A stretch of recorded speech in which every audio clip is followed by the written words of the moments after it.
All right, everyone, so it's been a tough couple of days in the stock market. So what we're going to do in this video is go over why there's been a stock market crash in the past few days and what investors can expect going forward. So today is Friday, and this is the Nasdaq, the QQQ, and just 2 days ago, this was over $300, and right now we've seen it crash all the way down to under $280. And so this is a massive 2-day drop for the Nasdaq, and also similar moves for the S&P 500 and the Dow Jones, both having two huge red days in a row. And this really has a lot of people confused because they don't see a clear catalyst for this type of drop in the stock market. They're so used to seeing something on the news that makes the markets go higher or lower, and now they're surprised that they don't really see anything, and everyone's sort of confused as to why this is happening. Now, if we take a look at the sectors and which ones are specifically doing the worst, it's mainly technology. For the 1-week performance and the 1-day performance, technology is at the bottom of both of those. And so this is something a lot of people said would never happen. They fully expected these tech stocks to keep driving the markets higher, and they thought that money would keep pouring into these because this is the only industry that can keep making money as the rest of the economy suffers. But this week we've seen that that's clearly not the case, and we've seen the biggest drop in these technology stocks, and a lot of tech stocks have been getting absolutely hammered. If you take a look at stocks like Apple and Tesla, and then the software names and all the stay-at-home tech stocks like Zoom have all been getting crushed over the past few days. So what is the real cause for the stock market drop? Well, the obvious answer is that a lot of investors woke up and they want to sell their shares. That's really the only reason. When there's more sellers than buyers, prices drop. And obviously that's not the answer people want to hear. So in this video, I'm going to show you a couple of catalysts that could have been the cause of this pullback in the stock market. Now, the first thing I saw that may be concerning to investors is the Federal Reserve's latest report on the economy. The Fed publishes something called the Beige Book, and what this is basically a summary of economic conditions across the whole country, and they publish this 8 times a year, and the most recent one came out just a couple of days ago on September 2nd. So what we can do is compare the new report on the economy based on what the projections were back on July 15th when the last report for this was released. And so here we are, this is the Beige Book, this is the report. I will put a link to this down in the description if you want to take a read of the whole thing.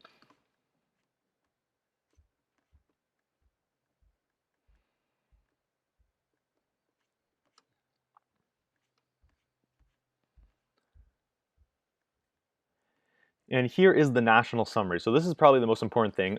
Taking all the Federal Reserve Bank's data as a whole, what is the state of the entire economy? And so economic levels increased among most districts, but gains were modest and activity remained well below levels prior to the pandemic. Now, across all districts, employment increased with manufacturing jobs leading that.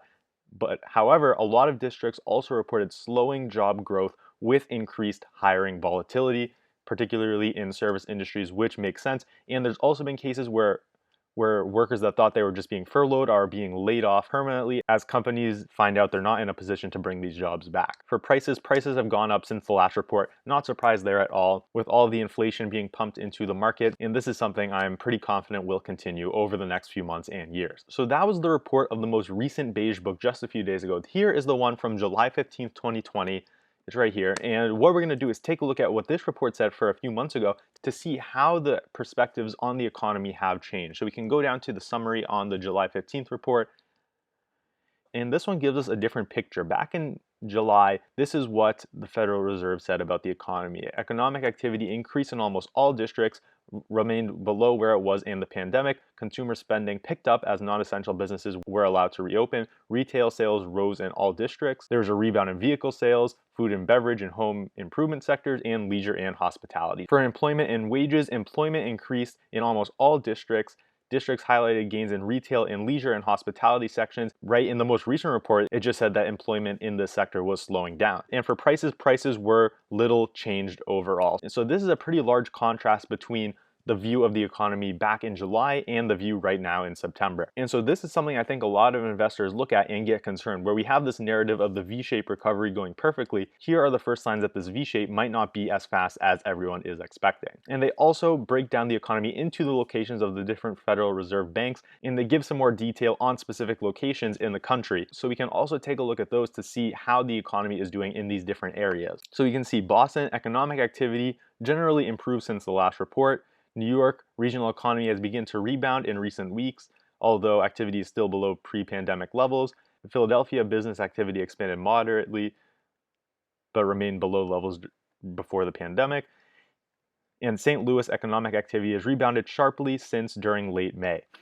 So this is in July. And if we take a look at what the descriptions are in September, You can take a look at Boston Business Contacts, continue to cite disruptive effects of the pandemic on all aspects of activity, even as recovery began or continued in some sectors. New York growth in regional economy has stalled in recent weeks. Philadelphia business activity was flat during the current period and remained far below levels before the pandemic. And St. Louis economic activity has increased modestly, but was highly variable across sectors. So again, both in the whole national picture and in these more concentrated areas, very clear that the economy is showing difficulty continuing this recovery that we've been seeing. And I think this is something that a lot of investors were looking at, and this made them concerned about the current valuation of the stock market, where stocks are being valued for perfection, and clearly we're not seeing that play out so far. So aside from this, there are also a number of other signs showing that people were getting too optimistic about the markets. The chart I have right now is of the equity put to call ratio, and what this measures is how many put options are being bought compared to how many call options are being bought. And when the ratio is lower, that means more calls are being bought, and when the ratio is higher, more puts are being bought. And this has spiked in the last few days, but before that, this is back at the beginning of September, just a few days ago, we are sitting at one of the lowest levels over the past couple of years. And when this happens, it's a sign that investors are getting too optimistic on the markets, where this is the level where the most amount of call options are being bought. Calls are where investors expect the markets to keep going higher. And like I've said in previous videos, the market tends to fool most of the people most of the time. So when we see an obvious sign like this where everyone's way too optimistic on the markets, that's usually the point where we will see a pullback. And since then, this ratio has spiked up quite a bit, and now we are sitting at more normalized levels for this ratio. Another thing we can take a look at is the NAIIM Exposure Index, which is professional investors' exposure to the US equity markets. This is something I talked about last week. I posted it up on my Instagram page. Be sure to follow that if you haven't already, because I post a lot of good stuff up there. And in my post, what I was talking about is how professional investors were over 100% long on the market. So basically what that meant is that professional investors were all in, plus they were using leverage. If we take a look at the exposure index, back on August 26th, this number was over 100. So that means professional institutional investors were 106% long in the markets.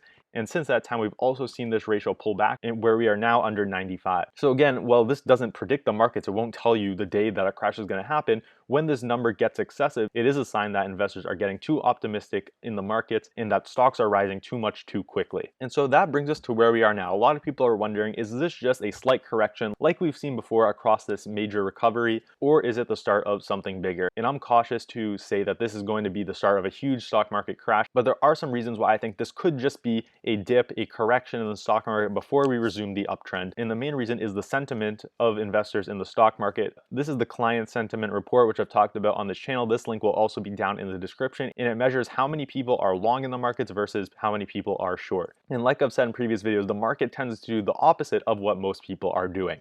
So when most people are long, the market tends to go down, and when most people are short, the market tends to go up. And this has definitely been the case for this year, where ever since the bottoming of March, we've seen an incredible amount of short traders in the market, and that has fueled this rally all the way up to where it is now at all-time highs. And even though this percentage has increased, we've recently seen more traders go long. It is still overwhelmingly short, where we take a look at where right now 31% of traders are net long, and the ratio of traders short to long is 2.22 to 1. So basically for every one long trader, there's two traders on the short side. And so that to me is not sentiment that we've reached a top yet. And unless we see traders flooding in to go long the markets, it doesn't seem extremely likely to me that the stock market will continue going down. Now, I don't really use technical analysis when investing, but if you want to take a look at something that's happened in the markets, again, this is the Nasdaq. Something that's been happening for the Nasdaq during this recovery is that it's been bouncing off of the 20-day moving average, where this is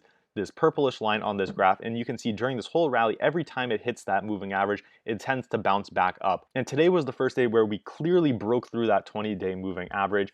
The day isn't over yet, so we'll have to see where we finish it. We could see a run up before the end of the day to close above the moving average, but assuming we close below this 20-day moving average, this could be a sign that momentum is changing. Obviously, it's no guarantee, but that is something that stands out to me when looking at the charts of the Nasdaq specifically, but also the S&P 500 and the Dow Jones. So that's it for this video, and let me know what you think in the comments. Is this just a minor correction in the stock market before we go higher, or is this the start of something bigger? I'm curious to know what you all have to think. If you found something of value from this video, video, hit the like button as it helps out my channel a ton. If you haven't subscribed to my channel already, do it right now and hit the bell icon so you get notified whenever I upload a new video. And this is something I will keep watching. I'm not going to sell any of my stocks even if the market continues to fall further. I'm still holding a lot of cash, and even if the market does fall more, I'll use that to look for more buying opportunities in the stock market. So I'll keep an eye out on the situation and come out with any updates. And until then, I hope to see you on the next video.